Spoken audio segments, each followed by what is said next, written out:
What up, my little boo-boo patooties? How are you? I'm doing well. I just got in from work a few minutes ago. Got in kind of early for the night, so that was awesome. We're here for our weekly energy oracle forecast. We are taking a look at the week ahead to see what the spiritual weather will be looking like and what the conditions are. Oh Lord have mercy. Okay, so we are revisited by the ego again this week. Last week, sorrow and the ego came up. It was like sorrow was the first card and ego was the last card. So they were bookended. Probably we're on that same theme. And like, if you've been watching these videos, there's been like an ongoing exercise that we've all been working on. And so we're picking like our 3 deepest challenges that we work on, that we need to work on, like emotionally and spiritually within us. And throughout the Christmas and Hanukkah and solstice and post-Christmas feast of the goddess holidays, like these last few weeks, it's like we've been looking into those 3 things with the intention and understanding that as we sort of shift and heal and overcome those things, it breaks open these shells of negativity that are like shrouding the light within us, and that it reveals that inner light of the creator. And in doing that, it like opens us up for the flow of miracles. And so there's probably like 3 big goals or dreams or wishes or things that you have for yourself, for your life. And you may feel that those are not quite where you want them to be, or they might feel blocked at the moment. And so basically the exercise that we've been doing over the past few weeks is taking those 3 hardest challenges that are, you know, ego projections, and trying to heal those. And as we heal those, then shifts and, you know, momentum and, you know, positive things are happening in those corresponding dreams and goals. Now, if you want to know which one relates to what, instinctually, the number 1 thing on your problems list was like, if you're like, oh, these are the 3 problems I had, and you list them off, the first thing goes with the first thing that you listed when you're like, what are the 3 dreams that you have right now that you want to come true? So they kind of correlate. So again, this week is another like continuation of that theme. If you saw the daily video, the short video that I put out in the afternoon, it's the full video is on TikTok. So follow me on TikTok at Liz_Taylor_Magick, Magic with a CK, like this channel. That's where the full video is, but YouTube and Instagram have limits on their shorts. And so on Instagram, the reels can only be like 1.5 minutes, or at least I can only upload one for 1.5 minutes. And then on YouTube, it's 1 minute. So they get cut off and they get shorter. But if you follow me there, you'll see the whole thing. Okay, that was a long way to say that. Refocusing. So on that daily pick a card video today, we pulled the Devil card. Interestingly enough, the Devil card was the first card that we pulled at the beginning of the week in our daily pick a cards. So it's like the week was bookended with the Devil card. And what does the devil use as a tool to mess with us? It comes in through the ego. It's that the puppet strings that the ego can pull so easily, those little gaps in space that the ego creeps in. It's through the ego. It's through, you know, our insecurities and our fears and our, you know, temptations and our, you know, our out of balance lusts and our animal drives. So I feel like this is going to be a continuation of that theme this week. There was probably likely, because that card came up today, within the next today and like throughout, you know, tomorrow until the afternoon, those little triggers that usually set off those 3 problems, those 3 challenges have probably heightened, or the volume's been turned up, or it will be. You'll probably be triggered, and it's going to be a test, and it's going to be like, hey, Remember how we're trying to embody our new higher self?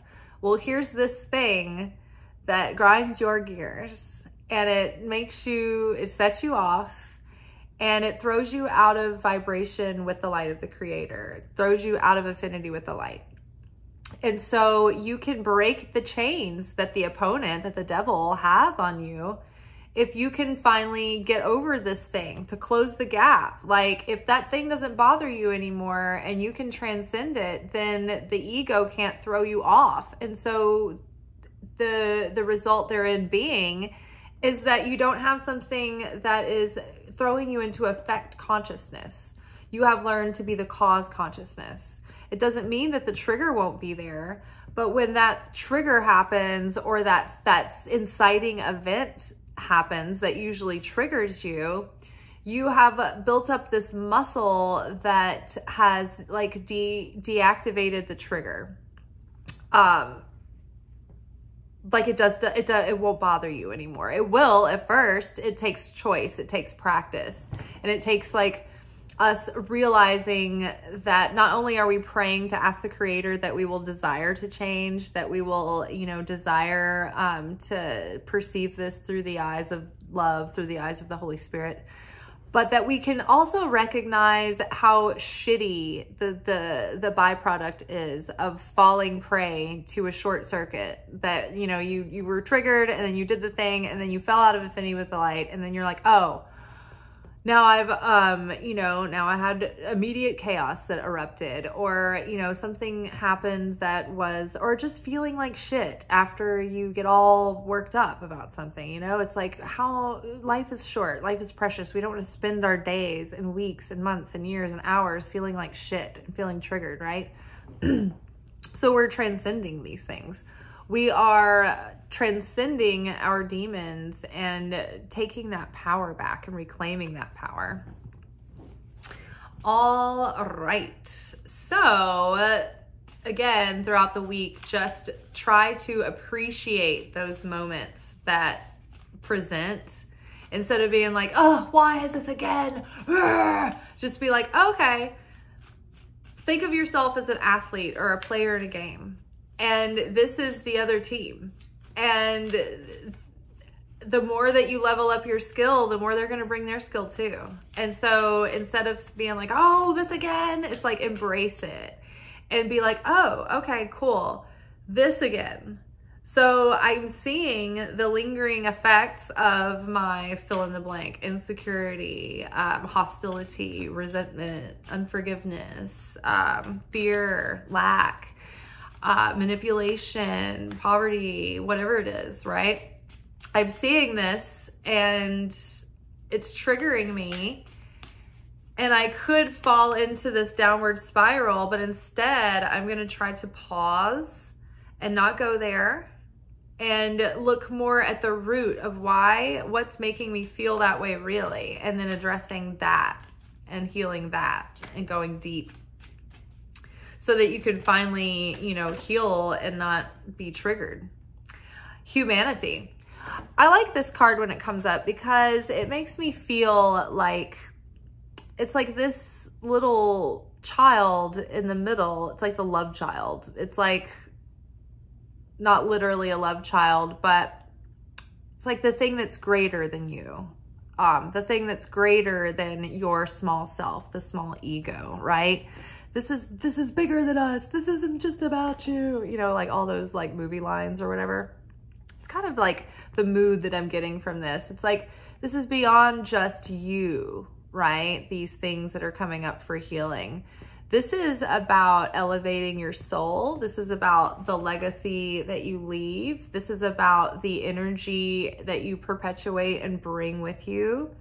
This is also, you know, when we heal and we transcend our darkness, we're transmuting that. And it forever takes that darkness that would have perpetuated through the cosmos, and it transmutes it into something light, into something positive.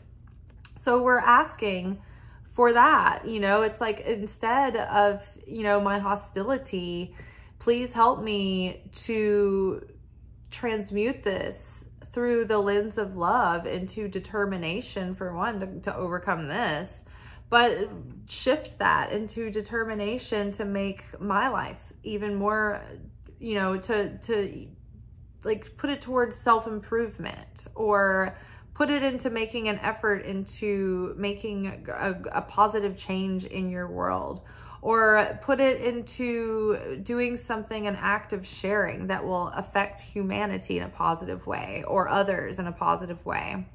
But getting outside of yourself and doing an act of giving and sharing on behalf of the Creator for others, especially if it's someone that you don't want to do it for. That's even more powerful. It reveals even more light and makes you even that much more magnetic and draws even more miracles towards you. Whenever we do something like a spiritual act that is that doesn't come easy, it's even more powerful than if we'd done something that was equally as good, but that just came easily to us. It's like the thing that the hard part, it's like the difficulty that releases all that power. It's like when a sacrifice is chosen, it's not the crappy throwaway animal. It's like the prime, you know, pristine, perfect specimen, because it has to be precious. You have to be giving up something that would have been precious and valuable to you. Can't just be the trash that you throw away. Okay. What else do we need to know about this week? So we are overcoming our pride and our hard-headedness to, you know, be greater vessels for sharing the light with others, for, you know, going outside of our own self-centeredness and being there, you know, for the sake of goodness, for the sake of sharing the light, for the sake of being a servant of the light. You know, I am here, what is it in the Course of Miracles, the passage that says, I am here truly to be of service. Tell me where you would have me go, what you would have me say, or what you would have me do, what you would have me say, and to whom. Build. Amazing. This is feeling like a building year. I still have not had time to do our 2024 predictions playlist, and I really still want to do that. But it feels like a building year, and it feels like this week too is kind of a building week. And I think that we will have, the building starts on the foundation, the seed level of our consciousness. And so you don't want to be building things this week while you're triggered with your ego, right? You don't want all of that, those weeds, and get to be cracking through the foundation of what you're building upon, right?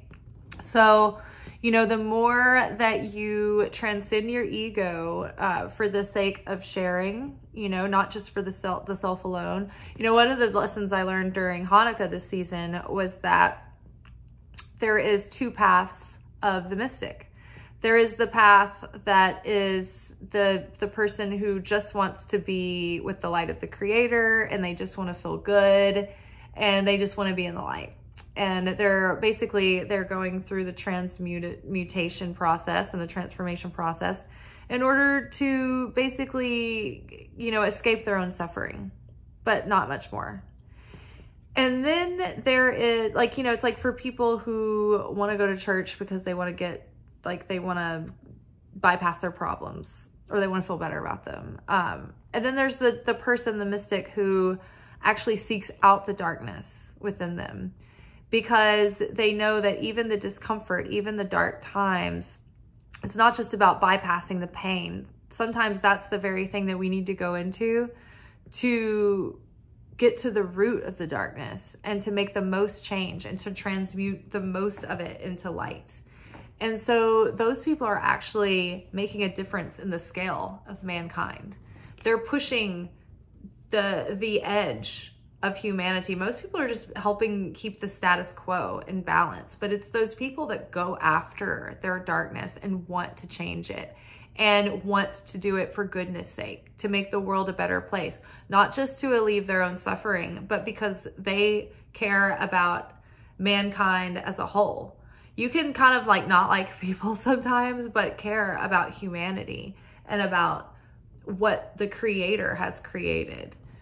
and on a different level than just being like, I am so over humans. You know what I mean? You can be so over humans. I am so many times, but like humanity, the souls of mankind, I care about. And so I want to, you know, build from a consciousness of becoming a better person in the world so that I can help the world become a better place, so that I can inspire people to also want to become greater versions of themselves.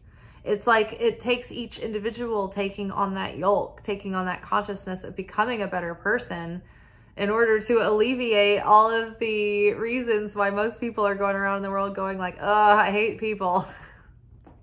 It's because we're all shit. We're all acting like a bunch of shits.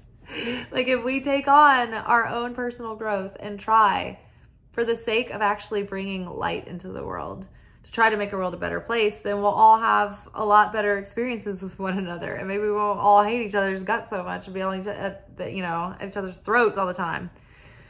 So whenever you put your hand to doing work, to creating something, your seed level of consciousness is affecting the flavor. It's the vibration, the essence of what you're making, what you're creating. So really getting yourself into a consciousness of love, of goodness, of creator consciousness versus destroyer consciousness, of sharing, giving consciousness versus taker consciousness, of cause consciousness versus effect consciousness. And the more we can share affinity with the light, it's like what we're creating is going to be more stable. What we're building upon is going to be a sounder, stronger infrastructure, emotionally, mentally, practically speaking, materially speaking, and spiritually as well. You know, if something is solid vibrationally, then it's in resonance and it's just naturally sustaining.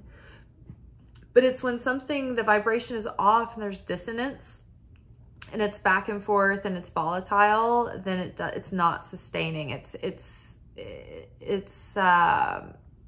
precarious. So we're building this week, trying to maintain a consciousness of unconditional light and love so that all of that is infused in what we're building. And then what we're building will grow and we'll have that much more momentum. All right. And then one last card for the week. Ooh, we actually had a few all come out together. We have Death and Harmony and Svadhisthana. Amazing. I love this. So the Death card is perfect because it's the ego death. We are dying to this ego that we have been, you know, held captive of, that has been wreaking havoc and discord and chaos in our life and destruction and self-defeatism and, you know, self-sabotage. So this is the ego death, the sweet release of ego death. Thank God, finally. And so, you know, to become a greater vessel of sharing, you know, for the sake of sharing, not for receiving for the self alone. And now we're finally going to build upon this. The wise man builds his house upon the rock. And so that's what we're doing. We're going to be building our house upon the rock, upon a steady, sturdy, stable consciousness. And because of that, this wonderful, God-given, blessed, welcomed ego death, harmony. We're going to begin to start finding harmony. We're going to be building affinity with the light. Things are going to flow. Things are going to have more ease. They're going to be, the building, the growing is going to be happening. And I think that it's really going to come through a lot of unblocking of our sacral chakra.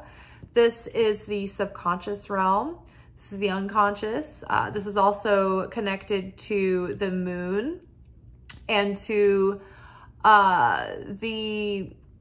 the astral realm. So maybe heightened dreams. Maybe you're going to have more vivid dreams, but they'll be directing you and guiding you and giving you insight. This is also increasing imagination and creativity. And so that can be blocked when this chakra is blocked. So what blocks this chakra is having out of balance lust or temptation or desire, like when our appetites are out of balance.